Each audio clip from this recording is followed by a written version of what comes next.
प्राणों से प्यारे विद्यार्थियों, साथियों, आज हम चर्चा करेंगे परंपरावादी दृष्टिकोण बनाम व्यवहारवादी दृष्टिकोण, एक महान बहस की शुरुआत।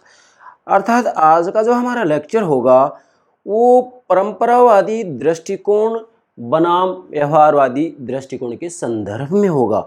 मतलब यहाँ परंपरावादी विद्वानों के द्वारा व्यवहारवादी दृष्टिकोण या उपागम में जो कमियां हैं उन कमियों की तरफ ध्यान दिलाया गया है, और फिर इसके बाद में स्वयं जो व्यवहारवादी हैं वो व्यवहारवादी अपनी कमियों को दूर करते हुए स्वयं ही उत्तर व्यवहारवादी बन जाते हैं। इसका मतलब राजनीति विज्ञान हो या अंतर्राष्ट्रीय राजनीति हो, इसे समझने के लिए आपको 3 बिंदु समझना निहायत जरूरी है। नंबर 1 परंपरावादी दृष्टिकोण, नंबर 2 आधुनिक दृष्टिकोण, और आधुनिक दृष्टिकोण 2 भागों में बढ़ जाता है, व्यवहारवाद और उत्तर व्यवहारवाद। मतलब 3 चरण हो गए। नंबर 1 परंपरावादी दृष्टिकोण, नंबर 2 व्यवहारवादी, नंबर 3 उत्तर व्यवहारवादी। क्योंकि आधुनिक दृष्टिकोण के अंतर्गत ही व्यवहारवाद और उत्तर व्यवहारवाद ये दोनों पक्ष सम्मिलित हो जाते हैं, इसलिए हम इसको 3 बिंदु बना सकते हैं। नंबर 1 परंपरावादी दृष्टिकोण, नंबर 2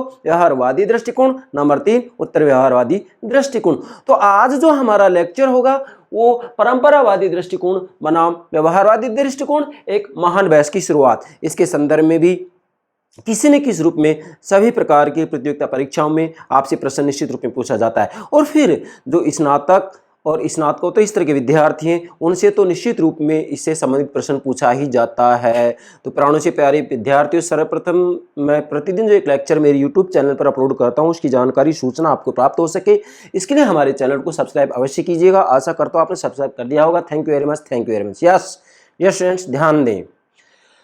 अब चूंकि हम परंपरावादी दृष्टिकोण बनाम व्यवहारवादी दृष्टिकोण, एक महान बहस की शुरुआत, इसको समझे कि इन दोनों में एक प्रकार से शीत युद्ध जैसी स्थिति थी। नहीं, जैसे दूसरे विश्व युद्ध के बाद में पूरी दुनिया 2 गुटों में बढ़ जाती है, एक तरफ साम्यवादी गुट, दूसरी तरफ पूंजीवादी गुट, है ना। पूंजीवादी गुट का नेतृत्व कौन कर रहा था? यस, संयुक्त राज्य अमेरिका। और साम्यवादी गुट का नेतृत्व कौन कर रहा था? यस, सोवियत संघ। तो इन दोनों में जो तनातनी चल रही थी, जो मस्तिष्क से युद्ध लड़ा जा रहा था, उसको शीत युद्ध, कोल्ड वार की संज्ञा दी गई थी। तो ऐसे ही शब्द का प्रयोग हम यहाँ पर परंपरावादी और व्यवहारवादी इन दोनों में कर सकते हैं। मतलब इन दोनों में भी वास्तविक रूप में दूसरे विश्व युद्ध के बाद में जैसे ही व्यवहारवाद उभर कर सामने आता है, तो इसके बाद में परंपरावादियों के द्वारा व्यवहारवाद की कटु आलोचना करना शुरू कर दिया जाता है। तो ऐसी स्थिति में इन दोनों में शीत युद्ध की शुरुआत हो जाती है। किस किस में? परंपरावादी दृष्टिकोण और व्यवहारवादी दृष्टिकोण में। अब इन सब बातों को मैं एक एक करके समझाऊंगा। ये स्टूडेंट्स, ये परंपरावादी बनाम व्यवहारवादी दृष्टिकोण आपको समझना हो, इसके लिए आपको सबसे पहले 3 बातें समझना निहायत जरूरी है, जो कि मैंने डायग्राम बनाया। हालांकि पिछले लेक्चर में मैंने ये तीनों आपको समझाएं, लेकिन आज इसको समझना अति आवश्यक है। यदि नहीं समझेंगे इस बात को तो आप इन दोनों में क्या बहस है इसको नहीं समझ पाएंगे। ध्यान दें बेटा, सबसे पहले मैंने बिंदु नंबर 1 नोट किया है। क्या? परंपरावादी दृष्टिकोण। क्या? देखो, जब हम चाहे राजनीति विज्ञान हो और चाहे अंतर्राष्ट्रीय राजनीति हो, शुरुआत परंपरावादी दृष्टिकोण से होती है। और परंपरावादी दृष्टिकोण राजनीति विज्ञान को समझने के लिए और चाहे अंतर्राष्ट्रीय राजनीति हो, इसे समझने के लिए केवल मूल्यों पर बल देता है। मैंने यहाँ लिखा केवल मूल्यों पर बल देता है। मतलब परंपरावादी दृष्टिकोण अंतर्राष्ट्रीय राजनीति को समझने के लिए आदर्शात्मक, संस्थागत, औपचारिक और कानूनी तरीके से इसे समझाने का प्रयास करता है। मतलब यहाँ मूल बात यह है कि परंपरावादी दृष्टिकोण अंतर्राष्ट्रीय राजनीति को आदर्शात्मक तरीके से समझाने का प्रयास करता है। इसका कहना है कि एक ऐसी विश्व व्यवस्था की स्थापना होनी चाहिए जिसमें युद्ध नहीं हो, हिंसा नहीं हो, शोषण नहीं हो, तानाशाही नहीं हो। ये चाहते हैं। मतलब ये चाहिए पर बल देते हैं। ये किस पर बल देते हैं बेटा? चाहिए पर। क्या होना चाहिए? तो अंतर्राष्ट्रीय राजनीति में क्या होना चाहिए? एक न्यायपूर्ण विश्व व्यवस्था की स्थापना होनी चाहिए। ये कौन कहते हैं? परंपरावादी दृष्टिकोण। हालांकि मैंने परंपरावादी दृष्टिकोण के ऊपर अलग से लेक्चर अपलोड कर दिया है, आप प्लेलिस्ट में देख सकते हैं। अब बेटा, इसके बाद में परंपरावादी दृष्टिकोण में कमी ये थी कि ये केवल आदर्शात्मक, काल्पनिक आधार पर, इसी के साथ में कहूँ औपचारिक तरीके से, संस्थागत तरीके से अंतर्राष्ट्रीय राजनीति को समझने का प्रयास कर रहे थे। अब ऐसी स्थिति में यहाँ इसमें कमी ये थी कि केवल कल्पना के आधार पर, आदर्शात्मक आधार पर अंतर्राष्ट्रीय राजनीति को समझ रही थी। तो धीरे धीरे विद्वानों के द्वारा इसका विरोध किया गया और विरोध करते करते मतलब परंपरागत दृष्टिकोण के प्रति एक असंतोष उभर कर सामने आता है और वह असंतोष व्यवहारवाद के रूप में उभर कर सामने आता है, जो कि आधुनिक दृष्टिकोण का प्रथम पक्ष या प्रथम चरण है। व्यवहारवाद के रूप में उभर कर सामने आता है और व्यवहारवादी ये कहते हैं कि यदि अंतर्राष्ट्रीय राजनीति को, अंतर्राष्ट्रीय संबंधों को, अंतर्राष्ट्रीय घटनाओं को व्यवहारिक स्तर पर समझना है तो ऐसी स्थिति में मूल्यों के आधार पर अंतर्राष्ट्रीय राजनीति को नहीं समझा जा सकता, बल्कि तथ्यों के आधार पर अंतर्राष्ट्रीय राजनीति को समझा जा सकता है। इसलिए व्यवहारवादी अंतर्राष्ट्रीय राजनीति को समझने के लिए, अंतर्राष्ट्रीय संबंधों को समझने के लिए, अंतर्राष्ट्रीय घटनाओं को समझने के लिए केवल तथ्यों पर बल देते हैं। मतलब ये वास्तविक रूप में तकनीक पर बल देते हैं, और तकनीक पर बल देते हैं तो इसका मतलब ये होगा कि व्यवहारवादी वास्तविक रूप में सभी मूल्यों को बराबर मानते हैं, चाहे न्याय हो अन्याय हो, समानता हो असमानता हो, स्वतंत्रता हो स्वच्छंदता हो, ये लोकतंत्र हो तानाशाही हो, सबको बराबर मानते हैं। लेकिन बेटा मुझे बताइए क्या न्याय और अन्याय बराबर है? नहीं है ना। तो ऐसी स्थिति में अब स्वयं जो व्यवहारवाद इसमें कमी ये है कि केवल तथ्यों पर बल देता है और समाज में जितने भी मूल्य हैं सभी को बराबर मानता है, न्याय अन्याय को बराबर मान रहा है। इसीलिए लियो स्ट्रॉस ने कहा है कि व्यवहारवाद ने एक बहुत बड़ी गलती की है कि इन्होंने समाज के सर्वोच्च मूल्यों को गटर में बहा दिया। किसमें बहा दिया? गटर में, जहां हम कहेंगे कि जो गंदगी रूपी गड्ढा होता है उसमें बहा दिया समाज के सर्वोच्च मूल्यों को। ऐसी स्थिति में स्वयं व्यवहारवादियों को यह भान हो जाता है कि हमने आज तक जो तथ्य इकट्ठे किए हैं उनसे विश्वव्यापी समस्याओं को हम दूर करने में असमर्थ रहे। ऐसी स्थिति में स्वयं व्यवहारवादी उत्तर व्यवहारवादी बन जाते हैं। तो आधुनिक दृष्टिकोण इसका प्रथम जो पक्ष है वो व्यवहारवाद है और दूसरा उत्तर व्यवहारवाद। मतलब व्यवहारवादी स्वयं उत्तर व्यवहारवादियों का रूप धारण कर लेते हैं और उत्तर व्यवहारवादियों का कहना है कि अंतर्राष्ट्रीय राजनीति को समझना है तो तथ्य और मूल्य दोनों के आधार पर समझा जाना चाहिए। स्पष्ट लिखा मैंने यहां दोनों पर बल, मतलब तथ्य और मूल्य दोनों पर बल। इसका क्या मतलब होगा? इनका कहना यह है, कौन का कहना है? उत्तर व्यवहारवादियों का, कि ठीक है व्यवहारवादी तकनीक पर बल दे रहे हैं, दे दीजिएगा, कोई दिक्कत नहीं है। वैज्ञानिक पद्धति का प्रयोग करें, कीजिएगा। तथ्य इकट्ठा कर रहे हैं, कीजिएगा, कोई आपत्ति नहीं है हमें। लेकिन उत्तर व्यवहारवादी ये कह रहे हैं कि भाई आप शोध करो, वैज्ञानिक पद्धति का प्रयोग करो, लेकिन उस शोध की सार्थकता होनी चाहिए। सार्थकता क्या होनी चाहिए? कि जो विश्वव्यापी समस्याएं हैं, जैसे आतंकवाद है, पर्यावरण प्रदूषण है, जनसंख्या वृद्धि है। आज हम कहेंगे कि पूरी मानव जाति एक प्रकार से परमाणु जो बम है उसके युग में जी रही है। आज पूरी मानव जाति बारूद के ढेर पर बैठी हुई है, तो मानव के अस्तित्व को ही खतरा है। तो सबसे पहला काम तो यह कि मानव के अस्तित्व की रक्षा कीजिएगा। इसलिए यहाँ पर जो शोध की जाएगी वो शोध विश्वव्यापी समस्याओं को दूर करने के संदर्भ में होनी चाहिए। इसलिए उत्तर व्यवहारवादी ने नारा लगाया कर्म और प्रासंगिकता। कर्म मतलब शोध तो करो, वैज्ञानिक पद्धति का प्रयोग तो करो, तो कर्म तो ये व्यवहारवाद से ले लिया और प्रासंगिकता किससे ले लिया? परंपरावादी दृष्टिकोण से। मतलब समाज के सर्वोच्च मूल्यों का साथ हमें देना है। जितनी भी विश्वव्यापी समस्याएं उनको दूर करने के लिए हमें शोध करनी चाहिए, इनका कहना यह है। अतः यह कहा जा सकता है कि आधुनिक दृष्टिकोण का दूसरा जो पक्ष है उत्तर व्यवहारवाद, ये दोनों पर बल देता है, मतलब तथ्य और मूल्य। आप इसे दूसरे रूप में भी कह सकते हैं कि उत्तर व्यवहारवादी परंपरावादी दृष्टिकोण और व्यवहारवाद के अंतर्गत जो गुण हैं उनको तो स्वीकार कर लेते हैं और अवगुणों को छोड़ देते हैं। ये बातें काफी लंबी है, अगर मैं सारी बातें बताने लग जाऊं तो ये बातें समझाते समझाते भी मैं ये कहूंगा कि 3 घंटे में पूरी नहीं हो पाएंगी। मैं यहाँ केवल संकेत दे रहा हूं क्योंकि हमें तो मूल बात ये समझनी है कि एक महान बहस की शुरुआत। तो बेटा फिर मैंने यहाँ ये लिखा है सार तत्व पर बल। मतलब आधुनिक दृष्टिकोण में जो उत्तर व्यवहारवादी है, उत्तर व्यवहारवादी सार तत्व पर बल देते हैं। मतलब तकनीक के बजाय सार तत्व पर बल देते हैं, सार तत्व को प्राथमिकता देते हैं। सार तत्व मीन्स लक्ष्य उद्देश्य को प्राथमिकता देते हैं। हालांकि तकनीक को छोड़ते नहीं है, लेकिन प्रथम स्थान किसको देते हैं? लक्ष्य उद्देश्य को देते हैं। जबकि प्रथम स्थान किसको देते हैं? तकनीक को देते हैं। मतलब इनकी दृष्टि में सभी मूल्य बराबर हैं, जबकि इनकी दृष्टि में सभी मूल्य बराबर नहीं है।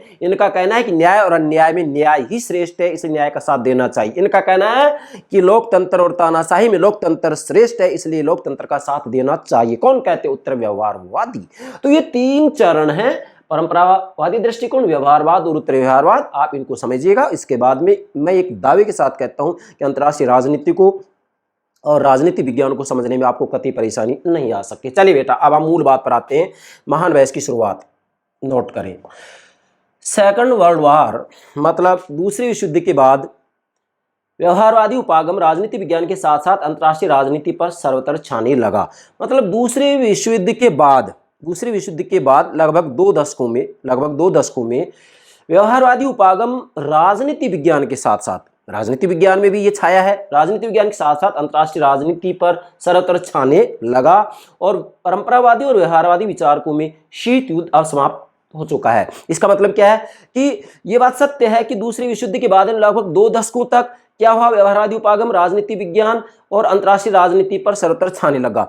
लेकिन इसके बाद में जब 2 दशक बीत गए तो उसके बाद में स्वयं व्यवहारवाद के अंतर्गत कुछ कमियां दिखाई देने लगी और परंपरावादियों और व्यवहारवादियों में आपस में बहस शुरू हो गई। एक प्रकार से हम ये कहेंगे कि परंपरावादी तो ये कह रहे हैं कि बिना मूल्यों के अंतर्राष्ट्रीय राजनीति को नहीं समझा जा सकता, जबकि व्यवहारवादी कह रहे हैं कि मूल्यों से अंतर्राष्ट्रीय राजनीति को नहीं समझा जा सकता, बिना तथ्यों के, बिना मानव कि राजनीतिक व्यवहार का अध्ययन किए अंतर्राष्ट्रीय राजनीति को नहीं समझा जा सकता। तो इन दोनों में एक महान बहस की शुरुआत हो जाती है और जो महान बहस होती है इसे ही कोल्ड वॉर, शीत युद्ध की संज्ञा दी जाती है। किस किस में शीत युद्ध हो रहा है? परंपरावादियों में और व्यवहारवादियों में। इन दोनों में इस बात को लेकर के बहस हो रही है कि परंपरावादी तो कह रहे हैं कि मूल्यों के ऊपर बल दिया जाए, व्यवहारवादी कह रहे हैं तथ्यों के ऊपर बल दिया जाए। और फिर मैंने लिखा है विचारकों में शीत युद्ध अब समाप्त हो गया। मतलब अब लगभग मैं कहूंगा कि 2 दशकों तक इन दोनों में शीत युद्ध रहा, लेकिन उसके बाद में जब डेविड स्टर्न ने 1969 में स्पष्ट रूप में कह दिया कि अब हमें उत्तर व्यवहारवादी बनना ही पड़ेगा,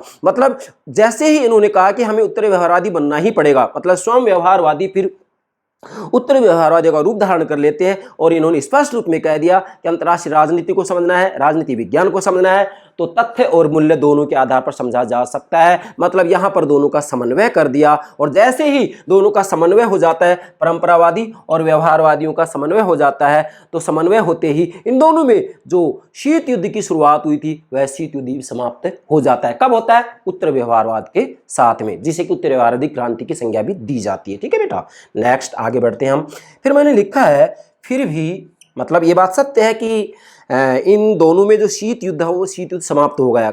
कहाँ? जब उत्तर व्यवहारवादी क्रांति अस्तित्व में आती है, जिसमें तथ्य और मूल्य दोनों के अध्ययन की बात की जाती है कि भाई समाज के सर्वोच्च मूल्यों की रक्षा भी कीजिएगा, लेकिन राजनीति को वैज्ञानिक पद्धति से तथ्यों के आधार पर समझने का प्रयास कीजिएगा, मानव व्यवहार के आधार पर समझने का प्रयास कीजिएगा। तो दोनों में समन्वय हो जाता है। लेकिन फिर भी शीत युद्ध समाप्त हो गया इन दोनों में जो बहस हो रही थी वो बहस भी समाप्त होगी। कब हो जाती है? उत्तर व्यवहारवादी क्रांति के बाद में।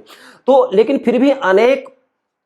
फिर भी अनेक परंपरावादी विद्वान व्यवहारवाद की आलोचना करते हैं। मतलब शीत युद्ध समाप्त होने के बाद में भी परंपरावादी व्यवहारवादियों की कटु आलोचना करते हैं और परंपरावादियों ने या परंपरावादी दृष्टिकोण के समर्थक विद्वानों ने व्यवहारवादी उपागम में क्या कमियां निकाली हैं, क्या आलोचनाएं की हैं, क्या त्रुटियां निकाली हैं, ये मैं आपको 8 बिंदु के माध्यम से समझाऊंगा। ये समझने के बाद में स्पष्ट हो जाएगा कि परंपरावादी बनाम व्यवहारवादी दृष्टिकोण के अंतर्गत परंपरावादियों ने व्यवहारवादियों की किस रूप में आलोचना की है। ये बात तो क्लियर ध्यान है आपके क्या कि परंपरावादी दृष्टिकोण केवल मूल्यों की बात करता है और व्यवहारवाद केवल तथ्यों की बात करता है और उत्तर व्यवहारवाद तथ्य और मूल्य दोनों की बात करता है। ये मूल निचोड़ है, निष्कर्ष है, सार है। ये बात यदि समझ में आ गई तो फिर कोई दिक्कत ही नहीं अंतर्राष्ट्रीय राजनीति को समझने में। चलिए बेटा आगे बढ़ते हैं हम।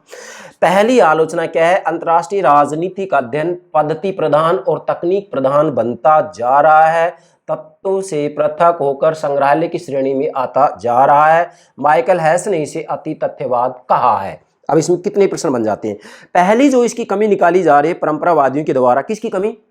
व्यवहारवादियों की, व्यवहारवादी दृष्टिकोण की। बेटा किसकी कमी निकाल रहे हैं यहाँ पर हम? व्यवहारवाद की, व्यवहारवादी उपागम की, व्यवहारवादी दृष्टिकोण की। कौन निकाल रहे हैं? परंपरावादी दृष्टिकोण के समर्थक विद्वान।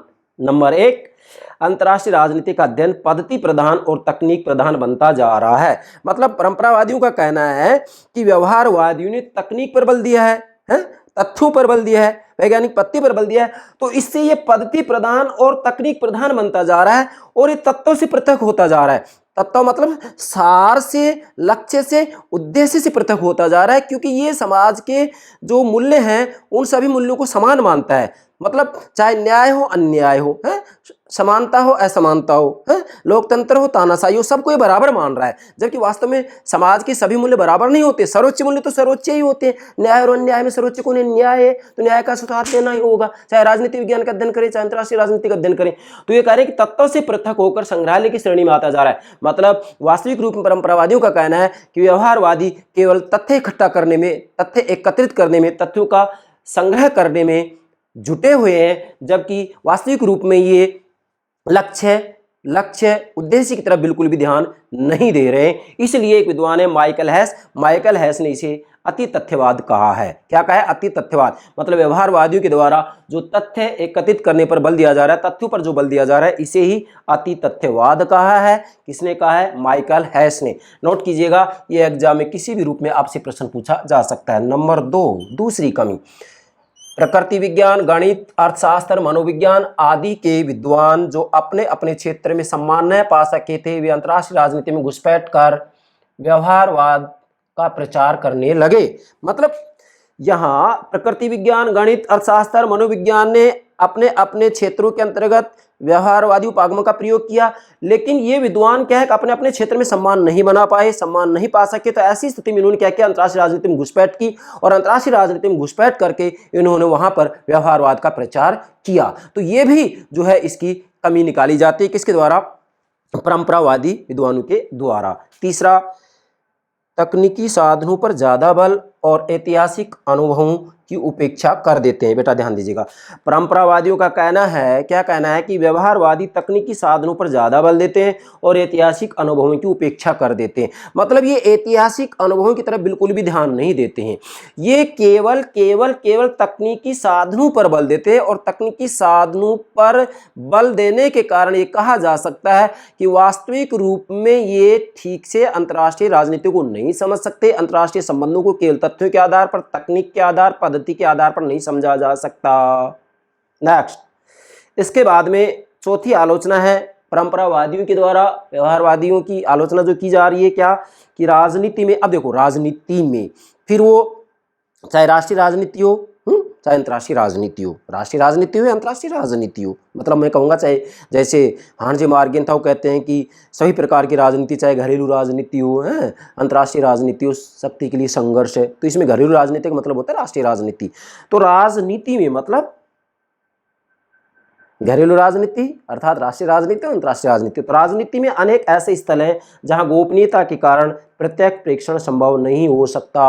मतलब राजनीति में अनेक ऐसे स्थल हैं, अनेक ऐसी बातें हैं जहां वास्तविक रूप में गोपनीयता के कारण प्रत्यक्ष प्रेक्षण संभव नहीं हो सकता, उसका अवलोकन नहीं किया जा सकता। कुछ बातें ऐसी होती हैं जो गोपनीय रखी जाती हैं, और जो बातें गोपनीय होती हैं उसका अवलोकन नहीं हो सकता। व्यवहारवादी फिर कहां से राजनीति को समझेंगे? क्योंकि कुछ बातें ऐसी होती हैं जिनको कि वास्तविक रूप में व्यवहारवादी विद्वानों को बताया ही नहीं जाएगा, वो बातें गोपनीय होती हैं। इसलिए आप नोट करेंगे, राजनीति में अनेक ऐसे स्थल हैं या अंतर्राष्ट्रीय राजनीति में अनेक ऐसे स्थल है जहां गोपनीयता के कारण प्रत्यक्ष प्रेक्षण संभव नहीं हो सकता। जैसे आप हम देखेंगे कभी कभी जब मंत्रिमंडल की बैठक होती है, मैं ये कहूँगा कि कैबिनेट स्तर की जो बैठक होती है, कैबिनेट मतलब हम ये कहेंगे कि उच्च स्तर पर जो मंत्रिमंडल की बैठक होती है, कैबिनेट स्तर की जो बैठक होती है, इसके अंतर्गत जब देश के लिए कोई निर्णय लिया जाता है, भले ही कोई भी देश क्यों ना हो, तो वहाँ पर उन निर्णयों की गोपनीयता को बरकरार रखा जाता है और उसके बाद में एकदम उसको जनता के सामने लाया जाता है। ये नहीं है कि जब बैठक चल रही हो तो उस समय ही जनता को बता दिया जाए कि हम ये निर्णय लेने वाले हैं। नहीं नहीं नहीं नहीं, कभी कभी गोपनीयता को बरतना जरूरी होता है। तो गोपनीयता जब बरती जाती है तो ऐसी स्थिति मुझे बताइएगा, क्या व्यवहारवादी वहां पर तथ्यों को इकट्ठा कर सकते हैं? हरगिज नहीं कर सकते। इसके बाद मैंने लिखा है कि व्यवहारवादी राजनीति पर कम ध्यान देते हैं, शोध तकनीक पर अधिक। मतलब परंपरावादी कह रहे हैं कि व्यवहारवादी राजनीति पर कम ध्यान देते हैं, शोध तकनीक पर अधिक देते हैं। इसलिए अंतर्राष्ट्रीय राजनीति को नहीं समझा जा सकता। क्यों नहीं समझा जा सकता? क्योंकि शोध की तकनीक पर अधिक बल देते हैं जबकि राजनीति पर कम ध्यान देते हैं। और हमें तो अंतर्राष्ट्रीय राजनीति को समझना है, राजनीति को समझना है, और ये केवल शोध तकनीक पर अधिक बल दे रहे हैं। इसलिए अंतर्राष्ट्रीय राजनीति को, अंतर्राष्ट्रीय संबंधों को, अंतर्राष्ट्रीय घटनाओं को नहीं समझा जा सकता। यस।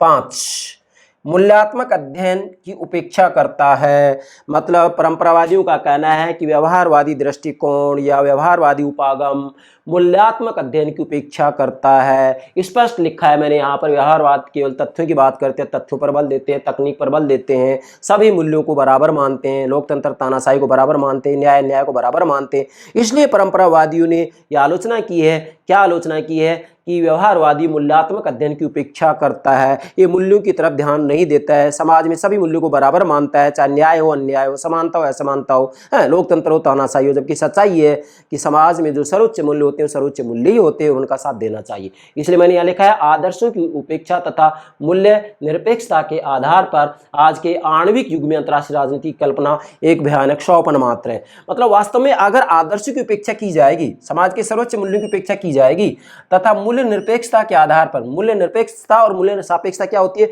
मूल्य निरपेक्षता का मतलब तो ये होता है कि इसके अंतर्गत वास्तविक रूप में तथ्यों के आधार पर राजनीति को समझा जाता है, जबकि मूल्य सापेक्षता में मूल्यों के आधार पर राजनीति को समझा जाता है। ध्यान देंगे, मूल्य निरपेक्षता का मतलब होता है कि यहाँ पर केवल तथ्यों के आधार पर राजनीति को समझा जाता है, अंतर्राष्ट्रीय राजनीति को समझा जाता है, मूल्यों की उपेक्षा की जाती है, जबकि मूल्य सापेक्षता के अंतर्गत केवल मूल्य के आधार पर राजनीति को समझा जाता है, तथ्य की उपेक्षा कर दी जाती है। इसलिए यहाँ मूल्य निरपेक्षता मतलब यहाँ मूल्यों की उपेक्षा की जा रही है, केवल तथ्यों के ऊपर बल दिया जा रहा है। मूल्य निरपेक्षता के आधार पर आज के आणविक युग में, आज का युग क्या है? आणविक युग है।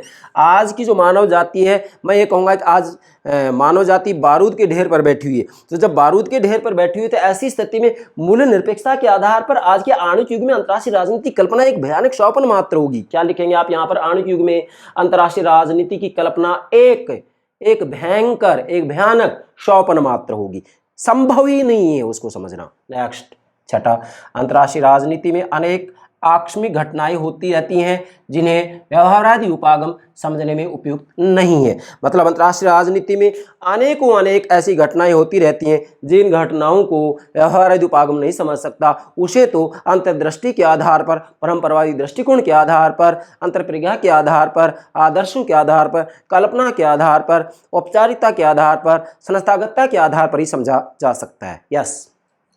नेक्स्ट, सातवां है, व्यवहारवादी मानव व्यवहार का विज्ञान प्रस्तुत नहीं कर पाए। परंपरावादियों का कहना है कि व्यवहारवादियों ने लगभग 40 वर्ष तक अथक प्रयास किया, लेकिन वास्तविक रूप में इन्होंने मानव व्यवहार का विज्ञान प्रस्तुत नहीं किया। मतलब व्यवहारवादियों ने 40 वर्ष तक अथक प्रयास किया, उसके बावजूद भी ये मानव व्यवहार का विज्ञान प्रस्तुत नहीं कर पाए। मानव के राजनीतिक व्यवहार को समझने में असमर्थ रहे, चाहे राजनीति विज्ञान की बात हो, चाहे अंतर्राष्ट्रीय राजनीति की बात हो। ठीक है बेटा। नेक्स्ट, अंतिम आठवां, अंतर्राष्ट्रीय राजनीति के तथ्य भौतिक विज्ञानों की तुलना में लचीले, जटिल एवं परिवर्तित हैं। ध्यान दें, अब बेटा इसको समझें।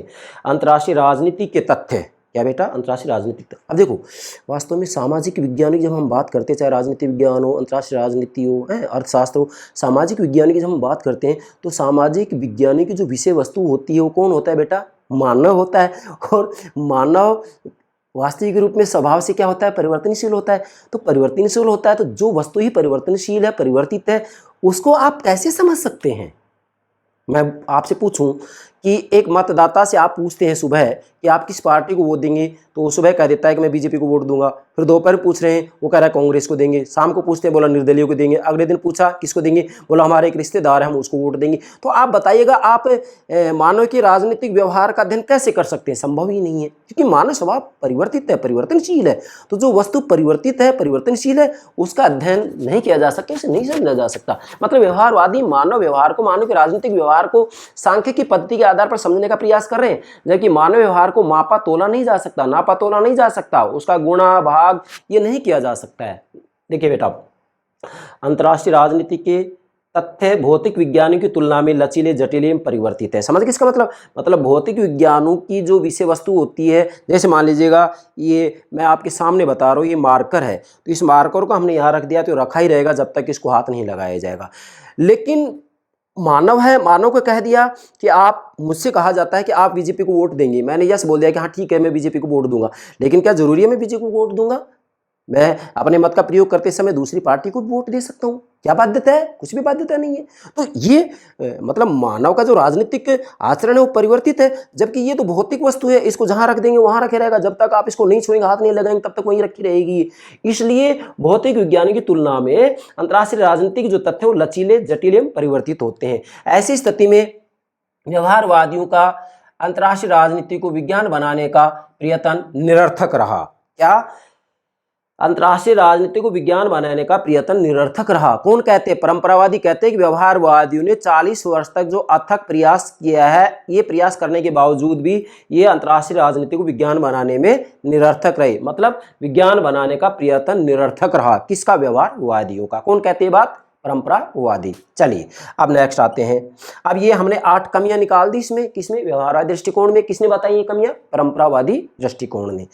अब नोट करेंगे, इन आलोचनाओं के बावजूद, मतलब ये 8 कमियां हैं, इनके बावजूद, अब इसका मतलब ये नहीं है कि व्यवहारवाद ने कोई योगदान नहीं दिया। आप स्वयं देख सकते हैं, ये राजनीति विज्ञान, अंतर्राष्ट्रीय राजनीति का विकास हो रहा है। पहले परंपरावादी दृष्टिकोण, उसके बाद में व्यवहारवाद, तो आगे ही तो बढ़ रहे हैं। पहले मूल्यों का अध्ययन, फिर तथ्यों का अध्ययन, फिर आगे बढ़ रहे हैं उत्तर व्यवहारवाद, जिसमें तथ्य और मूल्य दोनों का अध्ययन किया जा रहा है। तो एक प्रकार से राजनीति विज्ञान, अंतर्राष्ट्रीय राजनीति का विकास ही तो हो रहा है। हम पीछे थोड़ी ना जा रहे हैं, आगे ही तो बढ़ रहे हैं। आगे बढ़ रहे हैं तो इसका मतलब इसका कोई योगदान ही नहीं है। तो व्यवहारवादियों का भी योगदान है। क्या? इन आलोचनाओं के बावजूद अंतर्राष्ट्रीय राजनीति के सैद्धांतिक अध्ययन के विकास में व्यवहारवाद के योगदान को नकारा नहीं जा सकता। मतलब व्यवहारवादियों ने योगदान दिया है, नई नई तकनीकें दी हैं, नई नई शब्दावलियां दी हैं, जिससे कि अंतर्राष्ट्रीय राजनीति को समझा जा सके। व्यवहारवादियों ने नए नए उपागम दिए, नए नए सिद्धांत दिए, जिससे कि अंतर्राष्ट्रीय राजनीति को समझा जा सके। इसलिए मैं दावे के साथ कह सकता हूं कि भले ही अंतर्राष्ट्रीय राजनीति को पूर्ण रूप में ना समझा जाए, समग्र रूप में ना समझा जाए, लेकिन मार्टिन ए कैपलान ने जो अंतर्राष्ट्रीय व्यवस्था का सिद्धांत दिया है, हांस मार्गेनथाउ ने जो अपना सिद्धांत दिया है, यथार्थवादी सिद्धांत, इसके आधार पर अंतर्राष्ट्रीय राजनीति के कुछ अंशों को समझा जा सकता है। मैं दावे के साथ कहता हूं, बशर्ते कि इन उपागमों को, इन सिद्धांतों को आप अच्छे से समझें। नेक्स्ट ध्यान दें, योगदान को नकारा नहीं जा सकता। इसकी जो मुख्य देन है, या इसकी जो मुख्य देन थी, वो तकनीकें हैं। नोट करें, मुख्य देन